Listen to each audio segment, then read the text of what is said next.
la bienvenida a mi querida Karen Lozada, que ya se encuentra con nosotros desde hace unos minutos. Se alargó el monólogo, pero era importante que habláramos de por qué están tan furiosos y por qué han desatado una furia en cada evento, aunque sea un evento natural, y que lo utilizan para culpar de manera irracional a López Obrador de un huracán categoría 5 que creció rapidísimo en 10 horas de tormenta tropical a categoría 5. Y entonces, bueno, los lleva a la irracionalidad porque son estas bestias con rabia. Ya no pueden pensar, ya no pueden discernir, esa es la palabra, ya no pueden discernir. Y entonces se lanzan con todo porque no han soportado, no toleran que haya esta justicia social que ha venido, que ha llegado al país desde el 2018. Mi querida Karen, platícanos, bienvenida y háblanos, porque el tema tiene que ver con lo que está pasando en Acapulco. Adelante. Hola John, hola a toda la audiencia de Sin Censura. Y sí, en efecto, lo que acabas de cerrar en tu monólogo tiene mucho que ver con lo que estamos viviendo el día de hoy, desde hace una semana ya, a raíz del huracán Otis, que llegó a Acapulco y que en pocas horas se convirtió en un huracán categoría 5. Ya mucho se ha hablado de este suceso inédito y que era difícil tener una alerta previa y sobre todo el tener el conocimiento de que iba a tener una evolución tan rápida. Y creo que lo interesante y lo dramático y trágico también de esta situación es que a raíz de este desastre natural se ha visto o ha salido a relucir lo peor de la oposición, lo peor de la prensa carroñera y también lo peor de estos grandes grupos corporativos que buscan defender sus intereses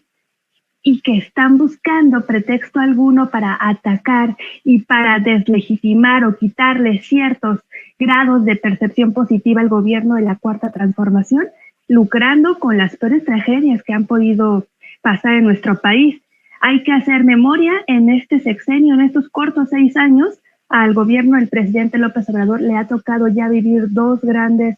eventos, dos grandes situaciones no previstas, no esperadas, que son la pandemia por el virus SARS-CoV-2 que provocaba la enfermedad de COVID-19 y que también en este punto vimos a la prensa carroñera sacando campañas de odio e intentando desprestigiar a toda costa cualquier esfuerzo que hiciera el gobierno de México y que hoy vemos que fue la ruta adecuada, evitando así un sinfín de personas que fallecieran, evitando también así que la economía de México cayera. Hoy estamos viendo una situación algo similar, no en cuanto a la situación de desastre. Lo primero fue una situación de salud, eso tiene que ver más con algo de corte natural, pero sí en cuanto a la embestida de los medios de comunicación y de todos estos grupos opositores. Vemos que ante cualquier comunicado por parte del gobierno de México de coordinar esfuerzos y llamados a la sociedad civil para que se sumen y para que se reconstruya Acapulco de manera conjunta entre autoridades y pueblo, la oposición está llamando a lo contrario, a lo más vil, que es a ni siquiera donar, porque acusa que es la 4T quien busca hacer proselitismo a partir de la tragedia, siendo que los que están en ese punto del desastre en la zona cero es la representante de este grupo opositor, quien va a ser su candidata en los comicios del 2024, la señora Gálvez. Y es que, bueno, por un lado tenemos estas campañas de odio, pero por el otro también tenemos una respuesta inédita por parte del gobierno del presidente López Obrador, en donde en menos de una semana ya se están por entregar mañana, a partir de mañana, los programas sociales adelantándoselos a todos los habitantes que fueron damnificados por el huracán Otis, además de que vemos que el plan DN3 se ha desplegado con una rapidez que creo no hubiéramos esperado con los gobiernos de Peña Nieto, de Calderón. No hubiésemos pensado que Vicente Fox, este señor burdo que en redes sociales solamente está haciendo el ridículo, llamando a votar por Xóchitl cuando estamos viviendo una tragedia y una emergencia nacional, ellos no hubiesen logrado tener esta inmediatez y sobre todo eficacia y eficiencia al momento de trazar las rutas de acción para atender reitero, a todas las y los damnificados de Otis. Así que bueno, creo que estamos viendo lo peor de la oposición pero esta es la primera de muchas embestidas que ya están arreciando y preparando para un cierre de sexenio en el que ellos buscan, a través de cualquier forma y de las formas más viles, generar un desprestigio de la 4T y atraer votos pues hacia su molino, hacia sus representantes de los partidos que ya están moralmente y también en urnas derrotados. Dos cosas que quiero que saber tu opinión, mi querida Karen. Lo primero es que me dio mucho gusto que hace unos días vi una entrevista que le hacen a Fernández Noroña y ya habla de lo que nosotros adelantamos aquí desde hace un buen de tiempo, que el crimen organizado está operando abiertamente para la derecha, para el Frente Amplio. Ya por fin hay un político que se atreve, y yo creo que tenía que ser Noroña, no veo quién más podría ser que no fuera él, y que acepte de esta forma y en una entrevista abiertamente diga que efectivamente, mientras más se acerque el fin del sexenio y por supuesto las elecciones de 2024, vamos a ver más furia de todos los que son estos elementos de ese régimen derrotado en 2018, incluidos el crimen organizado. Eso por un lado, a propósito de que dices que va a ir arreciando y que aquí lo hemos advertido en un sinnúmero de monólogos sobre este tema. El otro punto es con respecto a la información que nos das de que se va a empezar ya a repartir el dinero de manera directa. Es una fórmula que funcionó, es una fórmula exitosa, no es una ocurrencia. Decían que era una ocurrencia en la pandemia, cuando en vez de rescatar a los que siempre eran rescatados y a los que esa fortuna que tenían, pues era por el dinero público, por los desvíos, por los negocios sucios, y en vez de rescatarlos a ellos, se inyectaron el presupuesto y los recursos a los bolsillos del pueblo, a los de abajo. Y cuando vino la cuestión de la crisis económica a raíz de la pandemia, lo que vimos es que México iba para arriba en cuestión económica y todas las naciones se estancaban o iban hacia abajo. ¿Por qué? Porque se inyectó el dinero en el pueblo, se inyectó abajo. Entonces las clases bajas, las clases medias tuvieron poder adquisitivo y no dejaron caer la economía, porque entonces el mercado interno empezó a reaccionar y empezó a dar los frutos que tiene que dar. Esa fórmula es exitosa. Lo mismo ahora va a pasar en Acapulco. Va a rescatarse a los de abajo sin descuidar a los empresarios, a los hoteleros, a los que tienen sus negocios, que son personas que, vuelvo a decir, los medianos y pequeños empresarios que fueron muy afectados, se les va a dar créditos a la palabra, se va a activar los seguros para que tengan liquidez en un 40% de inicio para empezar la reconstrucción. Se ha hecho ya una gran y amplia cobertura para la cuestión de los impuestos, para poder ser deducibles todo lo que los empresarios contraten y compren para la reconstrucción, van a ir libres de impuestos. Es decir, se está haciendo todo un mecanismo, pero lo fundamental que ya vimos que funciona, que es una fórmula que funciona y que incluso es un modelo mundial de cómo se rescató al pueblo, va a repetirse. Lo que se hizo en la pandemia, ahora en Acapulco. Es una fórmula exitosa que garantiza que las clases más empobrecidas, que los más pobres, pues empiecen a tener recursos y empiecen a tener liquidez y empiecen a tener dinero. Por eso el presidente hoy decía que se comprometía a que el pueblo de Acapulco no iba a tener una amarga Navidad. ¿Cómo ves estas dos cosas, Karen?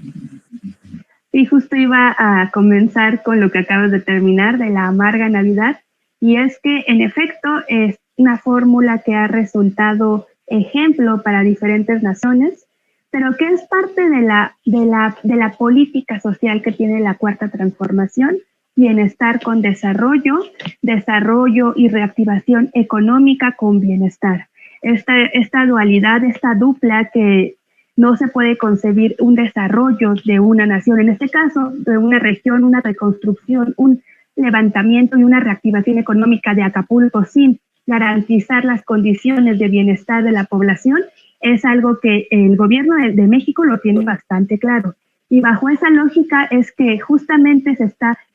pensando en la necesidad de que ya en días, de hecho, se van a activar 50 módulos del bienestar en Acapulco para que la gente pueda hacerse acreedora de los programas sociales y con ello, ante una emergencia nacional, ante una emergencia que se está viviendo en el puerto de Acapulco y en Guerrero, se pueda solventar las condiciones mínimas de vida de las y los habitantes damnificados. Así que coincido contigo, es una fórmula que ha resultado efectiva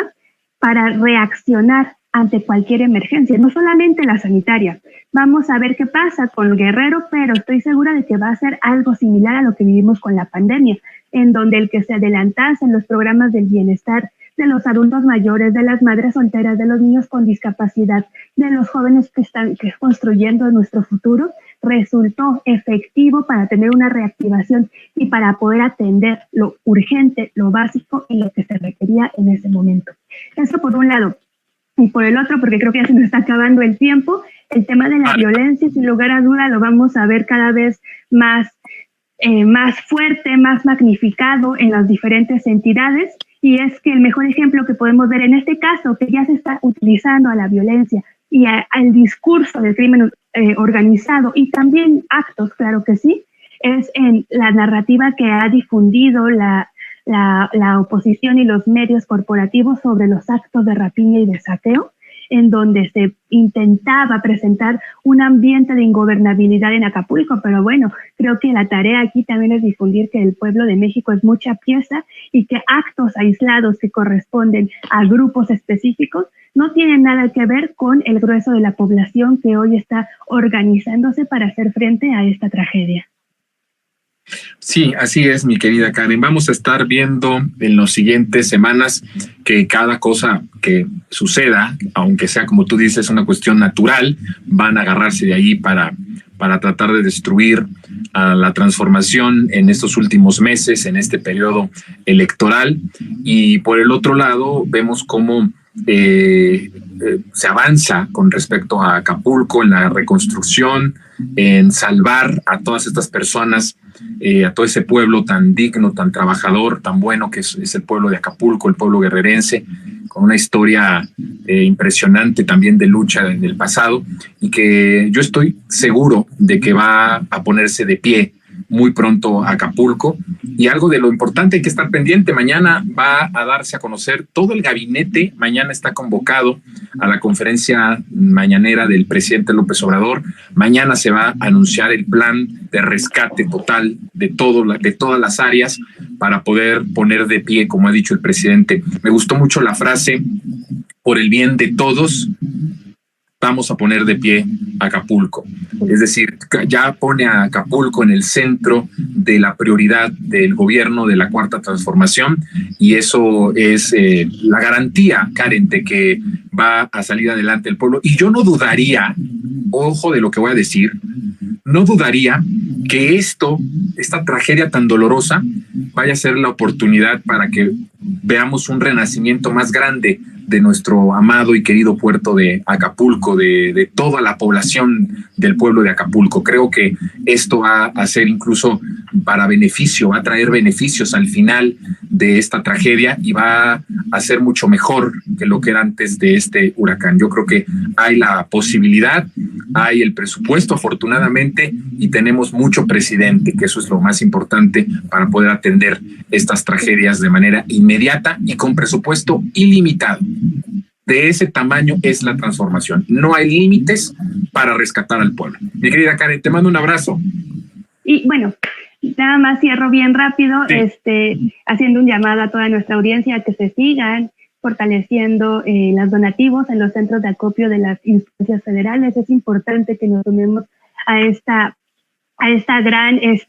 organización que ha generado el gobierno de México. Son rutas ya claras, son rutas específicas. Es falso lo que están difundiendo los medios chayoteros y corporativos de que la Sedena y de que el gobierno de México está etiquetando los productos en despensas para promoción partidista, y mucho menos. Nada de eso es cierto, sino que se tiene una organización clara que garantice que las ayudas específicas lleguen a las poblaciones que lo requieren. Así que bueno, está ese llamado y pues muchas gracias a todos y nos vemos, John. Nos vemos el próximo martes. Te mando un abrazo, Karen.